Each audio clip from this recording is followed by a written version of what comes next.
Ya. Badan lo jangan terlalu gimana ya, isuk ini. Leo. Rena, Rena, HP Rena. Boleh agak maju lagi, maju. Rena, HP-nya Rena. Oh, oke. Nggak bisa Rena.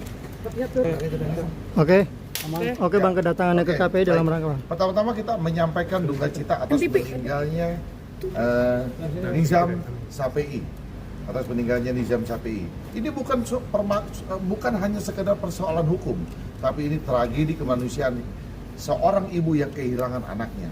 Makanya kita melaporkan hari ini ke KPI untuk minta pendampingan, karena kita akan resmi melaporkan sebagai korban kepada Polres dalam 1-2 hari ini. Kenapa kita laporkan? Karena banyak kita duga, patut kita duga, ini banyak yang terlibat di dalam kematiannya Nizam sendiri.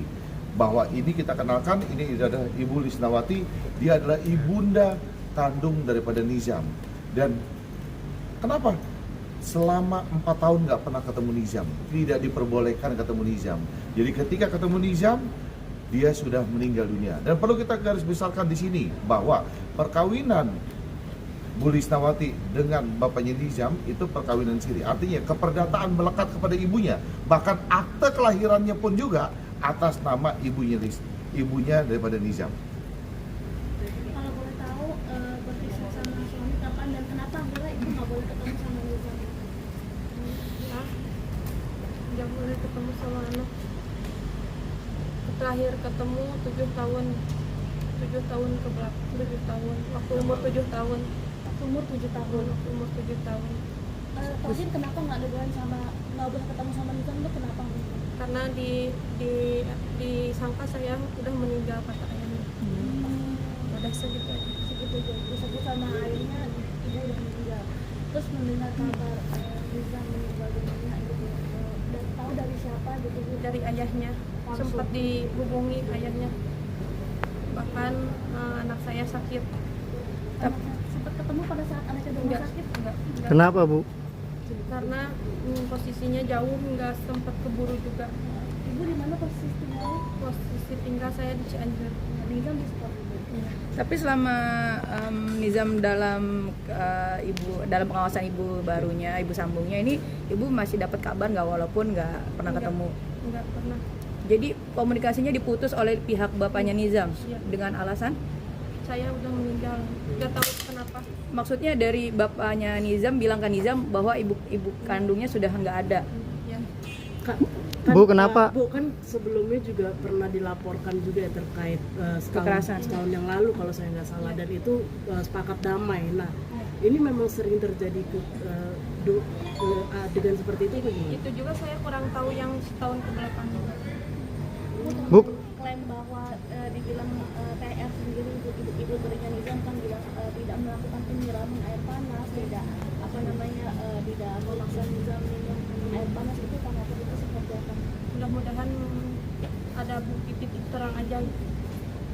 Bahkan kita punya video ya, sebelum kematian Nizam. Mungkin bisa dilanjutkan Teh Mira.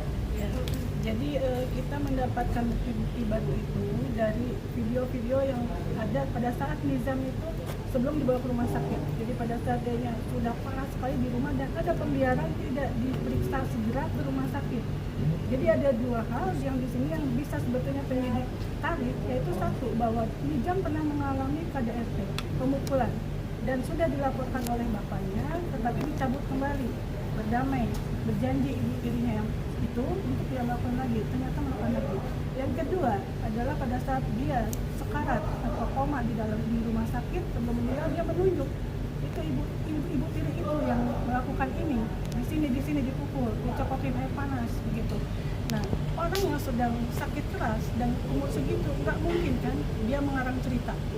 Jadi itu bisa dijadikan salah satu bukti untuk penyidik nanti, atau dikembangkan oleh penyidik dari situ, apakah di sini kematiannya ini ada tindak pidana atau memang sakit. Karena menurut informasi ibunya, Nizam tidak pernah mengalami sakit yang parah. Tapi pengakuan ibu dirinya itu meninggal karena leukemia, autoimun dan lain-lain. Itu nggak masuk akal buat saya. Buat kami tidak masuk akal.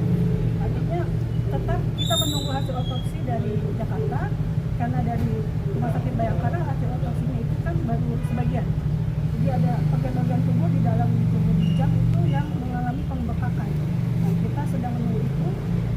Polres Sukabumi kemarin sudah menyatakan ini sudah naik penyidikan. Artinya kita dalam 1-2 hari ini seperti Bang Krismas sampaikan, kita akan melaporkan seseorang lah seperti itu ya terkait kasus ini. Gitu, Pak. Bu, tadi Ibu bilang 7 tahun bersama Nizam ya? Iya kan, pada saat Nggak ketemu. Terakhir ketemu umur 7 tahun. iya kan pas. Diurus sama si ibu sampai dengan umur 7 tahun. Nah, ketika Ibu 7 pergi, tahun, perginya masuk pesantren. nggak pas pergi pesan nggak kepada Nizam atau Nizam mengetahui nggak perginya kemana? Ibu. Iya, anak kan mau pesantren. Berarti memang terakhir ketemu di Yang pesantren. minta pesantren Nizam, minta Beng. ke bundanya, Beng. saya mau masuk ke pesantren, maka diantar dimasukkan ke dalam pesantren, gitu ya Teh? Iya. Ya, saya tambahkan di sini bahwa keterangan dari KPAI menyatakan bahwa adanya tindakan felisida ya, yang artinya melakukan kekerasan atau pembunuhan oleh orang terdekat. Nah, di sini menarik karena kita sudah membuat laporan tadi berhubungan dengan tindak pidananya ke KPAI. Disebutkan dalam laporan itu bisa sambil diperlihatkan pasal 76C junto pasal 80 yang ancaman hukumannya 20 tahun karena pemberatan yang dilakukan oleh orang terdekat. Justru maksud saya gini, artinya bahwa petunjuknya dengan dilaporkan 1 tahun yang lalu, itu kan petunjuk terjadi penganiayaan, artinya kan jelas. Nah, kita lihat unsurnya lagi nanti, kita akan melaporkan dan kita akan meminta penyidik untuk memeriksa apakah ini ada penelantaran, apakah ini ada pembiaran dari pihak-pihak lain. Nah, pihaknya siapa? Seperti video yang tadi disampaikan oleh Temira juga, kita akan ungkap di dalam penyidikan nanti. Karena ini videonya banyak yang kita temukan, kita dapat kiriman di video-videonya. Seru banget videonya itu. Bu, ini kan kan tahun lalu kan sudah ada laporan segala macam. Nah, mungkin suami sempat komunikasi nggak? Apa memang benar-benar sudah putus komunikasi? Diputus komunikasinya Yang Teh. memutus pihak suami. Tapi mengetahui nggak ada pernikahan dengan Nggak tahu juga. Tapi statusnya Tapi pada sama usaha suami masih, Bu? udah cerai Bu, statusnya sama suami udah. Udah cerai. Jadi begini Mas, pada saat mereka berumah tangga, dia mengalami KDRT oleh suami itu. Jadi pada saat si Nizam di dalam kandungan, dia mengalami KDRT, bahkan ada kalimat dalam bahasa Sunda kalau diterjemahkan, mati aja sekalian dengan anak kamu yang dalam perut. Dan dia pernah juga dipotong rambutnya pakai golok. Jadi itulah yang menyebabkan perceraian mereka karena tidak tahan ya KDRT itu. Dari sejak Nizam di dalam kandungan. tapi setelah Nizam lahir Bu, pernah mengalami KDRT juga oleh suami, mantan suami. Selama tinggal bersama nggak pernah. Selama 7 tahun itu ada usaha nggak sih dari Iya, ibu buat ada usaha ketemu untuk- sama Nizam Ya, sendiri? usaha mah pengen usaha. Pengen apa udah dilakuin Ya, usahanya? udah Bu? dilakuin. Apa usahanya, Bu? Untuk Ya. ketemu anak kandungnya? Ini yang gak susah dibawa. Bahkan ibu saya sakit juga, mau pengen ketemu dulu sama anak saya, susah. Tapi sempat ketemunya neneknya kalau nggak salah setahun yang Ya. lalu atau apa ya? 4 tahun yang lalu, enggak, 3 berapa? tahun yang lalu. 3 tahun yang 3 lalu tahun yang terakhir ketemu neneknya dengan Nizam. Terus Nizam minta gimana? pengen nangis pengen ikut sama neneknya, tapi susah di itu sama ayahnya, dibilang sama ayahnya, bahkan anak Mau ikut tinggal sama neneknya. Ya, Bu, gitu. Bang, tapi dari hasil pengadilan itu perceraian hak asuh diasuh sama suami atau sama ibu? Bukan bahwa perkawinannya Oh, ini siri. perkawinan Oh. gitu loh ya kan, perkawinan siri. Bu, Itu ini pada kan saat datang ini kan ke- udah lapor ke KPAI nih. Ya. Harapannya gimana nih Bu? Apakah minta diadili seadil-adilnya? Yang minta atau gimana? pendampingan atau pengawal dari KPAI untuk sama-sama atensi dalam kasus ini gitu loh. Ya. Bang, tadi terakhir ada yang mau dilaporkan? Mohon maaf sebelumnya untuk barang hasil otopsi itu kan ada organ tubuh yang katanya dibawa ke Jakarta ya Pak. Iya. Itu menegaskan kembali akhirnya seperti apa saat ini prosesnya? Kita belum terima itu, kita belum dapat laporan itu. Cuman kita dengar bahwa ada benda tumpul, terus kalau nggak salah di belakang kepalanya tuh ada apa? Ada retak, katanya belakang kepalanya tuh ada retak. Kita baru dapat infonya aja, katanya di belakang kepalanya ada retak. Tapi terkait info itu benar atau belum, nanti makanya kita akan ke Polres, akan ke Polres Sukabumi. Tapi sudah dilakukan. Udah dilakukan. Tapi itu tadi dibawa ke Jakarta, benar diotopsi di Jakarta betul Pak? Organ dalam. Ya, Organ dalam, Sampelnya. organ dalamnya, sampelnya, Sampelnya dibawa ke Jakarta. sampelnya, organ dalam, Dan sampelnya. juga akan dicari apakah ada zat-zat lain yang mematikan di dalam tubuh itu. Itu kan belum ketemu di sana, jadi masih menunggu itu. Oke, Bang, tadi kan ada yang mau dilaporkan itu kemungkinan dari bapaknya Nizam sendiri atau seperti apa, atau indikasinya ke yang lain? Nah, kita sedang, karena kita baru terima kuasanya itu baru tadi pagi, terus kita lagi kumpulkan bukti, lalu kita perdalam, ya kan? Nanti besok yang akan kita laporkan resmi itu berapa orang. Nanti kita dengan Temira akan diskusi ya kan yang tepatnya berapa orang kita laporkan. Ini kita indikasikan seperti apa alur ceritanya, rangkaiannya seperti apa. Kita masih pendalam ya Temira ya. Ya. Bu, tadi ada rekaman pembicaraan yang beredar kalau misalnya si ibu tirinya ini sempat mengelak kalau dia tidak melakukan apa yang dituduhkan gitu. Mungkin dia bagaimana Bu? Ini kan bukti-bukti sudah jelas dan sebelum Nizam berpulang juga dia sempat menuju ibu tirinya, tapi rekaman suaranya bocor, dia tidak mengakui gitu, mengelak. Bagaimana? Ya pastinya lah, karena dia ancamannya kan 20 tahun, dia pasti mau ngelak lah.